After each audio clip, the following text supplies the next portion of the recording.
Tu te lançais dans l'IA cette année, tu veux essayer voilà, de vendre de l'IA à des entreprises, tu as des doutes par contre. Tu penses que tu es trop jeune, tu penses que tu es trop vieux, tu penses que tu n'as pas assez de connaissances technologiques. Dans cette vidéo, je vais vraiment t'expliquer, moi en détail, comment je vois ce marché, à la fois pour des salariés, des cadres en reconversion senior, des étudiants, peu importe où est-ce que vous en êtes, comprendre ce marché, comment comprendre l'IA et comment réussir à prendre une petite partie de la création de richesse qui va se faire justement dans les prochains mois et qui est en toute transparence déjà en train de se faire. Okay, donc la vidéo va durer 10-15 minutes à peine, mais j'aurai juste quelques conseils à balayer pour vous et quelques pensées limitantes que moi-même par lesquelles je suis passé, donc voilà, ça serait sympa de donner mon ressenti sur ça. La première chose qu'il faut comprendre, c'est que de 0 à 5 000 euros par mois de chiffre d'affaires avec son agence pour vendre de l'IA aux entreprises, en fait, c'est pas une question de modèle, c'est une question de prospection. La seule et unique chose sur laquelle vous devez vous concentrer, c'est à quel point vous pouvez contacter le plus de personnes possible. Quand on démarre son activité, on a plus de temps que d'argent. Et votre seul objectif, c'est d'utiliser ce temps pour l'échanger contre de l'argent. Vous allez devoir faire du travail et peu importe dans quel business vous allez vous lancer, vous avez un taux journalier ou un taux horaire. Okay, donc que ce soit le plus petit salarié d'une entreprise ou le plus grand manager ou le directeur d'une boîte, ils ont tous une rémunération par heure. C'est juste que c'est pas formalisé, mais on a tous une rémunération horaire. Il faut comprendre qu'au début, votre job, c'est d'échanger le plus de temps contre de l'argent. Donc si vous êtes salarié, vous devez trouver un effet de levier pour réussir justement à squeezer le max des heures de travail les heures de repos que vous avez pour pouvoir faire votre prospection, trouver des clients, signer ses clients et les délivrer. Et au début, quand vous commencez la partie où il manque le plus d'intensité, c'est la prospection. Il y a des gens qui viennent me voir et me disent « Mino, j'arrive pas à signer mes premiers clients. » Je lui dis « Ok, t'as fait combien de messages envoyés cette semaine ?» J'en ai envoyé 100. Ok. Je pense que 100 personnes, ça suffit. En toute transparence, quand j'avais commencé, j'ai envoyé entre 100 et 150 messages, point de contact total par jour. Que ce soit des appels, des mails, des messages, bref. Tout ça, ça faisait en sorte que j'avais du volume, et le volume annule la chance. Donc, de 0 à 5 000 euros par mois, si vous êtes dans ces eaux-là, je veux que vous vous concentriez uniquement sur la prospection. À quelle intensité vous pouvez envoyer des messages tous les jours, à quel point tous les jours vous pouvez vous réveiller et vous dire « de nouvelles personnes peuvent me connaître ». Si vous êtes, étudiant, quoi que ce soit, vous avez beaucoup de temps à côté, je veux que vous consacriez littéralement les 4 premières heures de votre journée juste pour vous faire connaître. Créer du contenu, envoyer des messages, passer des appels, envoyer des mails, crier sur tous les toits de ce que vous faites. Mais en tout cas, faire en sorte que votre produit soit connu sur le marché. La plupart d'entre vous pensez qu'en fait, tout le monde sait ce que vous faites, tout le monde devrait savoir ce que vous faites, et vous pensez que le monde tourne autour de vous. Alors que personne ne sait littéralement ce que vous faites. Personne. Donc il faut vraiment être super brutal, et vraiment faut mettre beaucoup d'intensité dans cette phase-là. Et ça, c'est vraiment la première chose à faire. La deuxième chose, c'est vraiment d'arrêter de sauter d'opportunité de business en opportunité de business. Ça, c'est le problème commun du syndrome de l'objet brillant. On tente un business, on voit que ça fonctionne pas trop au début, et donc on voit, tout de suite, une autre opportunité qui nous paraît plus sexy, et donc on saute sur ça. Le problème, comme vous savez, c'est que des opportunités, il y en a des milliers et des milliers, des idées, il y en a des millions et des milliards, mais par contre, des personnes qui prennent des actions sur ça, et qui restent longtemps, il y en a très peu. La plupart des gens surestiment ce qu'ils peuvent accomplir en quelques mois, mais sous-estiment ce qu'ils peuvent faire en plusieurs années. Et ça va causer le fait justement de se focus sur des objectifs de court terme, qui font qu'en fait vous n'allez jamais réussir à aller très très loin. Si vous avez un objectif déjà de vendre de l'IA cette année, et que pour vous c'est un objectif de long terme, et que vous dites ok, je vais être dans l'IA maintenant, pendant les 2, 3, 4, 5 prochaines années, vous avez déjà décimé 80% de la concurrence. Parce que la plupart des débutants qui se lancent aujourd'hui, qui regardent mes vidéos, qui regardent les vidéos d'autres personnes sur YouTube, vont se lancer dans l'IA et vont penser à une opportunité sur les prochains mois, les prochaines semaines, ou cette année au grand maximum. Mais ils ne verront pas plus loin que ça, malheureusement. Donc à partir du moment où vous étendez votre horizon temporel, vous vous écartez 90% aussi de vos concurrents. Et donc ça, c'est un premier point aussi, c'est un deuxième point qui est super important, c'est d'arrêter de sauter de business en business, d'élargir son horizon temporel, et d'être sûr littéralement de brûler les bateaux et d'être à fond dans ce modèle-là. La troisième pensée limitante que j'observe chez les personnes qui veulent se lancer dans l'IA, c'est simplement la peur de rater un projet client. C'est une peur qui est commune chez beaucoup de personnes qui se lancent dans la prestation de service, c'est d'avoir son premier client qui demande son remboursement, son premier client qui vous demande voilà que ça s'est pas bien passé, il n'a pas obtenu ses résultats et qui souhaite justement un remboursement ou que voilà, il y a une sorte de dédommagement qui soit effectué. Et ce genre de problème, moi j'en ai eu énormément. Quand j'ai commencé mon activité de prestation de service, et ça je vous assure, personne sur YouTube vous parle de ça. Personne vous parle des taux de remboursement, personne vous parle des clients pas satisfaits, personne ne parle de tout ça. Tout le monde vous vend vraiment une opportunité business magnifique à se lancer, et personne ne vous parle du côté sombre qui est justement les plaintes clients. J'en ai eu des remboursements quand j'ai commencé. Quand j'ai raté mes premiers clients, j'en ai eu beaucoup, mon premier client m'a demandé un remboursement. Et donc, sur le coup, ça fait très mal, on voit complètement son monde s'effondrer, le business s'effondrer, on a l'impression que c'est foutu. Et en fait, quand on prend du recul, on se rend compte qu'en fait, plus on teste de clients, plus on arrive à améliorer son produit. Et c'est très contre-intuitif, mais il faut partir du principe que vous allez avoir des clients qui vont vous demander un remboursement. Vous allez avoir des clients qui vont littéralement vous dire « Écoute, ton produit c'est de la merde, je veux que tu me rendes mon argent ». Et c'est normal parce que aujourd'hui, la plupart des personnes qui se lancent dans l'IA, qui se lancent dans la prestation de service, pensent que le référentiel pour trouver un bon produit, c'est YouTube. Moi, je suis là juste pour vous donner la trame générale de ce qui se fait. Mais la seule personne aujourd'hui qui peut vous assurer que votre produit est excellent, c'est que le marché. C'est pas moi, c'est pas un chien, un chat, ma mère, mon père, c'est personne de tout ça, c'est que le marché. Vous allez voir le marché, vous allez faire des appels de vente, vous vendez, et ensuite vous avez le feedback de vos clients. Et vous itérez, et vous faites cette boucle d'itération positive idéalement sur, voilà, assez de fois pour que votre produit devienne très bon. Ok ?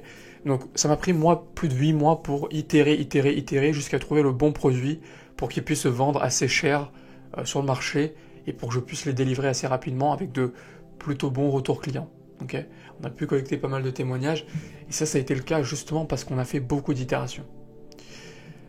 Donc il faut partir du principe qu'en fait quand vous commencez, vous avez littéralement peut-être 20 clients à flopper sur une période de 6 mois peut-être. Et plus vous arrivez à rater ces clients, plus vous allez réussir à passer dans la phase suivante qui est justement d'avoir trouvé son produit. Ok ? Ça veut pas dire, voilà, ne prenez pas tout à la lettre, ça veut pas dire que vous devez demain après cet appel aller flopper tous vos clients et faire en sorte de devenir un scammer professionnel dans l'IA. C'est pas du tout ce que je vous dis. Ce que je vous dis, c'est que vous allez avoir des projets qui vont, voilà, pas très bien fonctionner, mais votre job, c'est évidemment de rebondir plus rapidement. Donc pour rebondir plus rapidement et de pas se focus sur une perte, l'idée, c'est justement d'être flexible dans son modèle de facturation. Donc si vous pouvez commencer par des versions d'essai, si vous pouvez commencer par des choses qui sont facturées au résultat, ou des choses comme ça, ou si vous vendez l'opportunité à vos clients et qu'ils prennent conscience du risque qu'ils ont de perdre ces frais d'installation.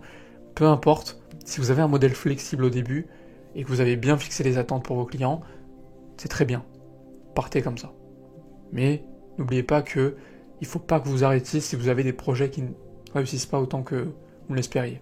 Ok, quatrième point, c'est le fait que beaucoup de personnes aujourd'hui ont du mal à se lancer dans l'IA parce qu'ils ont l'impression qu'ils n'ont pas assez de connaissances techniques. Et laissez-moi vous dire une chose, ça peut être très controversé, mais aujourd'hui, je ne sais absolument pas comment monter un agent IA. Si vous me demandez, Mino, comment on monte un agent NVTen, comment on monte un agent sur Relevance AI, comment on construit un système RAG efficace sur ça, sur machin, je connais absolument pas ça.